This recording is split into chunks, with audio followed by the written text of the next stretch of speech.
Sanitation worker Manish Kumar became the first person in India to be vaccinated against COVID-19 on Saturday as Prime Minister Narendra Modi launched the country's giant vaccination drive, paying tribute to frontline workers and scientists and warned citizens against falling for propaganda or rumors over vaccines. Mr. Kumar received his shot at Delhi's premier All India Institute of Medical Sciences, just one of the over 3,000 vaccination centers established around the country. On the first day of the immunization campaign, the government said it aimed to vaccinate over 3 lakh people. By the end of the day, 1.91 lakh had been inoculated, it said. Moving on to the next news, farmer leader Baldev Singh Sirsa and Punjabi actor Deep Sidhu have been summoned by the National Investigation Agency for questioning on Sunday in a case related to the outfit Sikhs for Justice. The NIA has summoned around 40 people for examination as witnesses in a case related to Sikhs for Justice under Section 160 of Code of Criminal Procedure. Punjabi actor Deep Sidhu has been summoned on Sunday and the NIA has asked him to appear before it at its headquarters in New Delhi in connection with this case.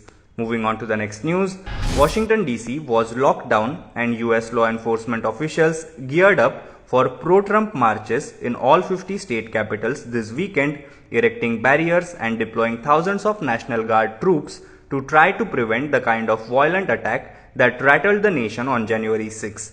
The FBI warned police agencies of possible armed protest outside all 50 state capitol buildings starting Saturday through President-elect Joe Biden's inauguration on January 20, fueled by supporters of President Donald Trump who believe his false claims of electoral fraud. Moving on to the next news, Prime Minister Narendra Modi announced the launch of Rs 1,000 crore Startup India Seed Fund to support startups and help budding entrepreneurs pursue innovative ideas.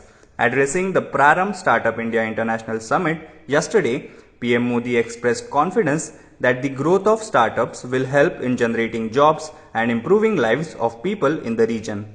In order to provide initial capital for startups, the nation is launching a Rs 1,000 crore Startup India Seed Fund. This will help in setting up new startups and promote their growth, the Prime Minister said. Moving on to the next news, on the first day of his presidency, President-elect Joe Biden intends to rescind Donald Trump's travel ban on travelers from 13 countries, most either majority Muslim or African nations. Shortly after taking office in 2017, Donald Trump had issued an executive order that banned travelers from 7 majority Muslim nations from entering in the United States. Now be the first to know about the latest updates on our new news app. Go on your Android or iOS, search for HW News Network. Download our app, choose the language you prefer to get updates in, and be up to date with the latest news.